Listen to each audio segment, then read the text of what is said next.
noches, profesora Katia, ¿cómo está? Aquí encantada de tenerlas en casa. Me alegra mucho, muchas gracias por su espacio. Estamos aquí porque usted representa para nosotros, estuvimos leyendo un poquito de usted y representa para nosotros una persona inspiradora, motivadora. Gracias. Y por esa razón estamos aquí.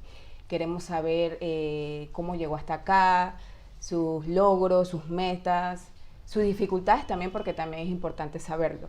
Bien, como Profesora escritora, Katia, como escritora, claro sí. que sí, como escritora. ¿Dónde creció y qué tan influyentes fueron los primeros años de vida en su carrera profesional como escritora? Sí, hago la aclaración que te estaba conversando, que yo no me considero una escritora profesional todavía porque yo no vivo de la literatura. Todavía nosotros tenemos un camino que hacer para poder que tengamos todo el apoyo, no solo gubernamental, sino del público que te lee, de los lectores, para poder que las personas les gusten lo que tú escribes y por ende entonces tú puedas editar más de 1000 libros, 20,000 libros, cosas así. Así que, bueno, yo me inicié en el año 1997 sin tomar ningún tipo de curso ni taller, pero a mí siempre me había gustado escribir algún tipo de cuentitos o cuentos no con técnicas, sino simplemente nacidos de una inspiración desde la escuela secundaria. Luego entonces me publicaron en la Universidad Santa María la Antigua, donde yo me gradué en la licenciatura, me publicaron en la revista que se llamaba El Pan.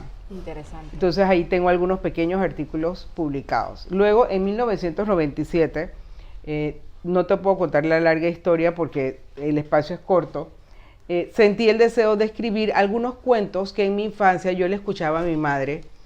Para entretenernos nos reuníamos a tomar café, ahora nos vamos a tomar un café o un tecito, y yo empecé a escribir los cuentos que ella me contaba.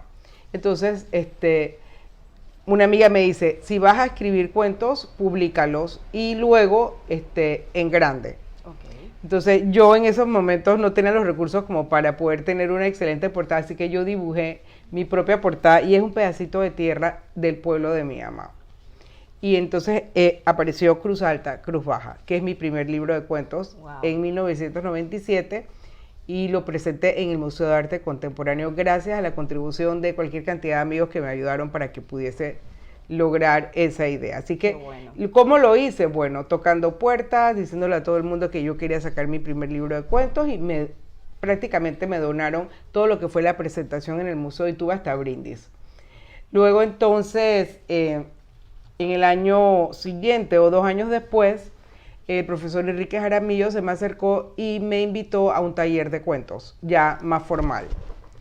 Entonces empecé a tomar talleres de cuentos de literatura. Ya yo anteriormente había tomado muchísimos años atrás uno con Héctor Collado en la Universidad de Panamá de media tarde. Ya con Enrique pude tomar pues ya más casi 3-4 meses con él yendo en su casa, lo daba en esos tiempos.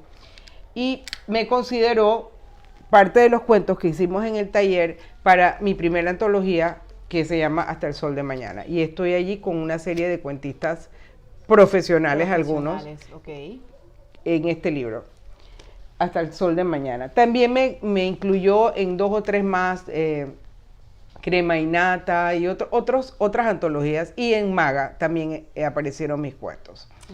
Luego de allí me silencié completamente y en el año 2000, hace como 4 años, mi esposo, que es Premio Nacional de Literatura de Poesía y mencionó en el cuento del Miró y otros premios que tiene, lo invitaron a Santa Clara, a un encuentro hispanoamericano de escritores.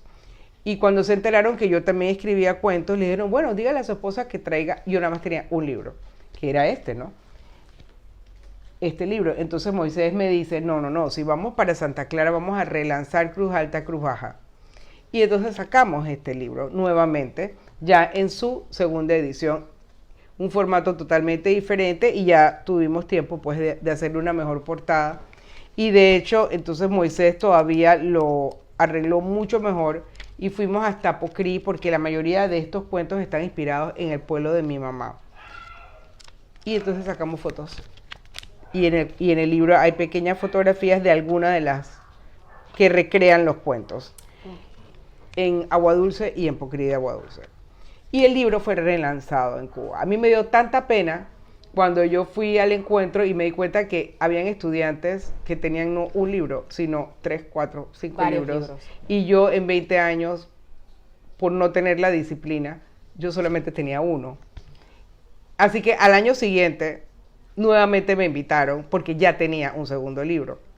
Y este segundo libro, entonces empecé a buscar todos los cuentos que no había publicado, y entonces decidí, como libro mío, y entonces decidí sacar Vuelve ya al otoño. Y Vuelve ya al otoño fue también lanzado en Santa Clara, Cuba, en el Encuentro Hispanoamericano de Escritores que hay allá. Este libro, en su primera edición, porque ya lleva 3 reimpresiones, se pudo publicar gracias a que todos estos señores que están aquí en la lista, mínimo me dieron $20, y por lo menos con eso pagué 1/3 de la impresión. Y luego entonces me endeudé, por supuesto, con la imprenta, y creyeron en mí y me dieron crédito.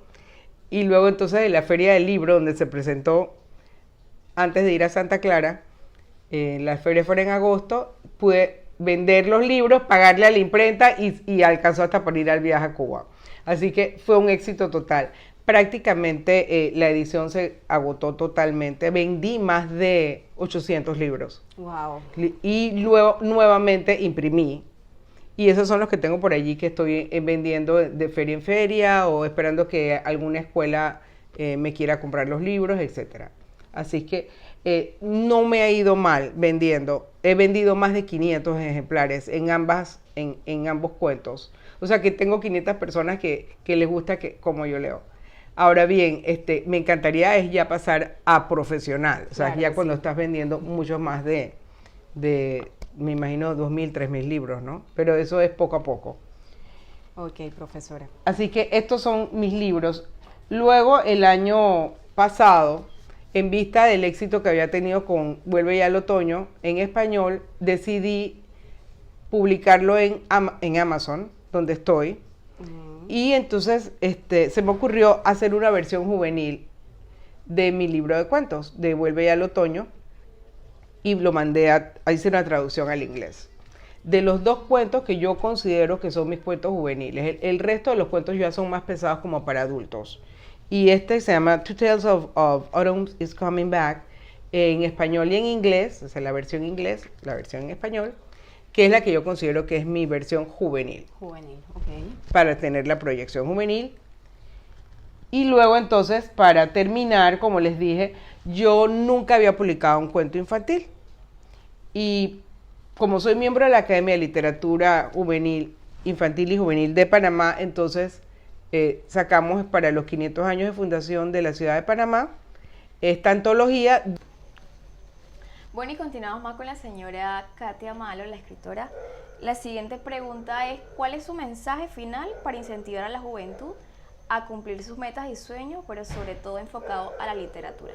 En el lado de la literatura, al igual que en mi experiencia profesional como contadora y auditora, les puedo decir a los jóvenes que luchen por sus ideales, mantengan el objetivo. Siempre le digo a mis estudiantes, hagan planes corto, mediano y largo plazo. Y manténgase en esa ruta para que lo pueda lograr. Igual, no sea soberbio, pídale a los demás que le ayuden. El mundo está lleno de gente muy buena, aunque ustedes no lo crean. Así que tengan siempre sus objetivos claros y precisos, y yo estoy segura que lo van a lograr. Yo lo he logrado y es maravilloso poder decírselos. Inténtenlo. Bueno, muchísimas gracias a la escritora Katia Malo por este pequeño espacio que nos da para contarnos mucho más sobre su vida. Pueden venir cuando quieran. Gracias.